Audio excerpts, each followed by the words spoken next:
Welcome to grammar gallery channel. நம்ம இன்றைக்கி பார்க்க போகிற டாபிக் வந்து பார்ட்ஸ் ஆஃப் ஸ்பீச். ஸோ இது வரைக்கும் என்னோடய வீடியோ பார்க்காம இருந்தீங்கன்னா என்னோடய வீடியோவை பார்த்துட்டு என்னோடய சேனலை சப்ஸ்கிரைப் பண்ணுங்கள், லைக் பண்ணுங்கள், ஷேர் பண்ணுங்கள், கமெண்ட் பண்ணுங்கள். ஸோ வீடியோ ஸ்கிப் பண்ணாமல் கடைசி வரைக்கும் பார்த்தீங்கன்னா தான் நான் என்ன சொல்ல வரேன் அப்படின்றது வந்து உங்களுக்கு வந்து புரியும். ஓகேங்களா? சரி, வாங்க வீடியோக்குள்ளே போகலாம். ஸோ பார்ட்ஸ் ஆஃப் ஸ்பீச்சில் 8 டைப்ஸ் இருக்குது. என்னென்ன அப்படின்னு பார்த்தீங்கன்னா noun, pronoun, verb, adjective, adverb, preposition, conjunction, interjection. So இன்றைக்கி நம்ம பார்க்க போகிறது வந்து 4 டாபிக் மட்டும்தான். நவுன்னா என்ன, ப்ரோனவுன்னா என்ன, வேர்ப்னா என்ன, அஜெக்டிவ்னா என்ன.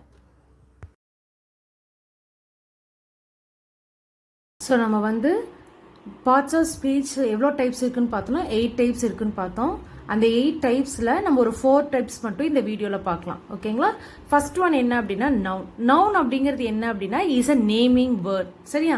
நேமிங் வேர்ட் அப்படிங்கிறது, ஸோ நவுன் அப்படிங்கிறது வந்து என்ன அப்படின்னா நேமிங் வேர்ட். சரிங்களா? ஸோ இந்த நேமிங் வேர்ட்ஸ் அப்படிங்கிறது என்ன அப்படின்னா ஒரு பர்சனைவோ, ஒரு பிளேஸோ, ஒரு திங்கு, இல்லைனா ஒரு அனிமல், இது எல்லாத்தையும் வந்து சொல்கிறத நம்ம என்ன சொல்கிறோம் அப்படின்னா நவுன் அப்படின்னு சொல்லி சொல்கிறோம். For example John, Anita, Delhi, Chennai.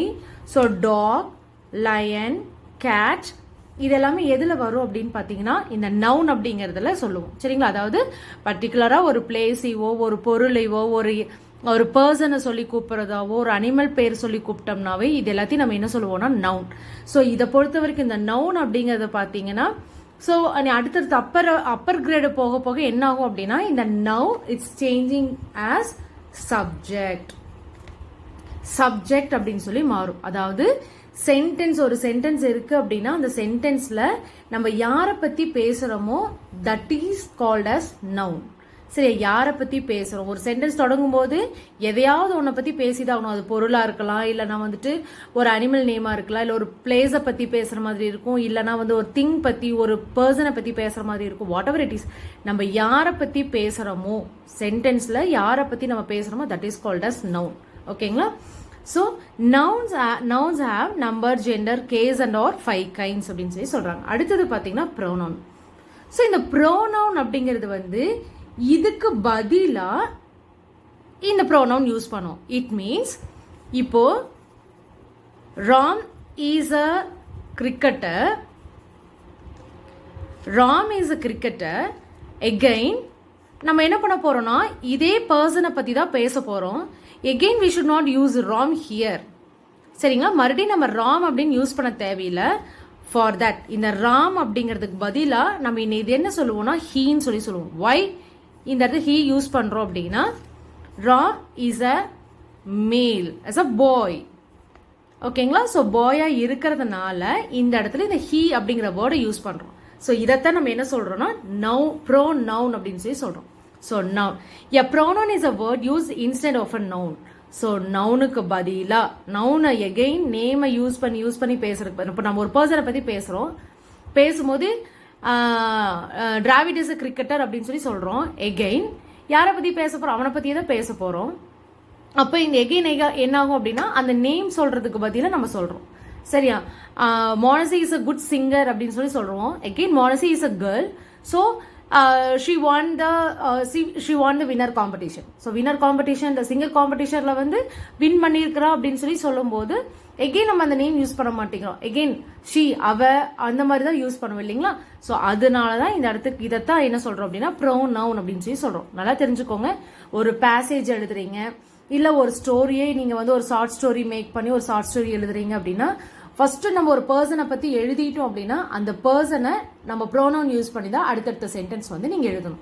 For example I, we, you, he, she, they, it, us, mine, ours, yours, here, hers, his, theirs, they, myself, herself, இது எல்லாமே வந்து என்ன அப்படின்னா pronoun word. Pronouns are also have number, gender or of 7 kinds. So இந்த மாதிரி 7 kinds இருக்கு அப்படின்னு சொல்லியிருக்கிறாங்க ப்ரோனவுன்ல. ஓகேங்களா? ஸோ நெக்ஸ்ட் ஒன் என்ன அப்படின்னு பார்த்தீங்கன்னா adjective. An adjective is used to qualify or add something to the meaning of a noun. அதாவது இது என்ன சொல்றாங்கன்னா ஒரு நவுனை குவாலிஃபை பண்ணி சொல்றத அட்ஜெக்டிவ் அப்படின்னு சொல்லி சொல்றாங்க. அதாவது add something to the meaning of a noun. ஒரு நவுனுக்கு ஒரு நேமோ ஒரு பர்சனோ ஏதாவது ஒன்றை வந்து அதை அப்ரிஷியேட் பண்ற மாதிரி ஆர்எல்ஸ் ஒரு meaning, he is a good singer, அந்த குட் அவன் நல்ல பாடகன் அப்படின்னு சொல்லி ஒருத்தர் குவாலிஃபை பண்ணி சொல்றோம் இல்லைங்களா, அதைத்தான் நம்ம என்ன சொல்லுவோம்னா அட்ஜெக்டிவ் அப்படின்னு சொல்லி சொல்றோம். See, a beautiful flower, how it is அப்படின்னா it was a beautiful அப்படின்னு சொல்லி சொல்லுவோம் இல்லைங்களா, அதுதான். 20 soldiers, சரியா, how many soldiers are there? 20 soldiers. Little food, கொஞ்சமா போதும். First daughter, she is your first daughter, சரியா. இப்போ ரெண்டு பொண்ணுல வச்சிருக்கீங்க அப்படின்னா வந்துட்டு கேட்பாங்க இல்லையா, இவங்க யார் அப்படின்னா she is a first daughter அப்படின்னு சொல்லி, அந்த ஃபர்ஸ்ட் அப்படின்றத வந்து அந்த டாட்டர் குவாலிஃபை பண்ணி சொல்றாங்க, இது முதல் குழந்தை அப்படின்னு சொல்லும்போது அதைத்தான் நம்ம என்ன சொல்றோம்னா அட்ஜெக்டிவ்னு சொல்றோம்.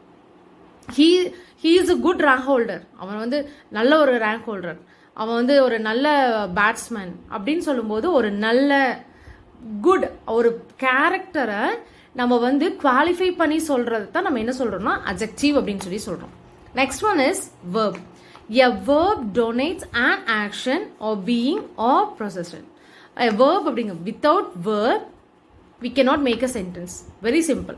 இந்த verb இல்லாம நம்மளால என்ன பண்ண முடியாதுன்னா சென்டென்ஸை மேக் பண்ணவே முடியாது. Whether it is நம்ம ஆக்சிலரி verb யூஸ் பண்ணாத ஒரு சென்டென்ஸ் மேக் பண்ண முடியும், இல்லை அப்படின்னா ஒரு ஆக்ஷன் வேர்டை யூஸ் பண்ணாத ஒரு வேர்பல் சென்டென்ஸ் ஒரு சென்டென்ஸை மேக் பண்ண முடியும். த கேர்ள் சாங், ஆக்ஷன், ஓகேங்களா. Raman is an intelligent bye. So இந்த ராமன் யார் அப்படின்னா ராமன் இஸ் அன் இன்டெலிஜென்ட் பாய். இந்த இடத்துக்கு ஏன் பீயிங் கொடுத்துருக்காங்க அப்படின்னா இந்த பி ஃபார்ம் வேர்ப், இதை நம்ம என்ன சொல்லுவோம்னா பி ஃபார்ம் வேர்புன்னு சொல்லுவோம், அதை தான் ஆக்சிலரி வேர்புன்னு சொல்கிறோம். எதெல்லாம் சொல்லுவோம்னா ஆம், ஈஸ், ஆர், வாஸ், வேர், இது எல்லாம் ஹேஸ், have, had, இதையெல்லாம் நம்ம என்ன சொல்லுவோம்னா ஆக்சிலரி வேர்ப். இதுக்கு தான் இன்னொரு வேர்டு என்னன்னா பி ஃபார்ம் வேர்ப். நம்மளுடைய டென்சஸ்ல பார்த்தீங்கன்னா ஒரு சென்டென்ஸ் கொடுப்பாங்க, டேஷ் கொடுத்து பிராக்கெட்ல பி ஃபார்ம்னு கொடுத்துருப்பாங்க. இந்த பி அப்படிங்கிறது எதை குறிக்கும்னா இங்க இருக்கக்கூடிய வேர்பை தான் குறிக்கும். இங்க இருக்கிற வேர்பு சென்டென்ஸை பேஸ் பண்ணி இந்த இடத்துக்கு நம்ம எழுத வேண்டியதா இருக்கும். ஓகேங்களா. ஸோ ஒன்னா ஆக்சிலரி வேர்ப்ல இது இருக்கும், இல்லைன்னா இந்த சாங் அப்படிங்கிற வேர்டு இருக்கும். ஸோ இதுதான் வந்து என்ன அப்படின்னா verb அப்படின்னு சொல்லி சொல்கிறோம். ஓகேங்களா. ஸோ இந்த வீடியோ பிடிச்சிருந்துச்சு அப்படின்னா என்னோட சேனலை சப்ஸ்கிரைப் பண்ணுங்கள், லைக் பண்ணுங்கள், ஷேர் பண்ணுங்கள், கமெண்ட் பண்ணுங்கள். தேங்க்யூ. ஸோ இதுக்கான ரிமைனிங் வீடியோஸை ரிமைனிங் டாப்பிக்கை உங்களுக்கு நெக்ஸ்ட் வீடியோவில் அப்லோட் பண்ணுறேன். தேங்க்யூ.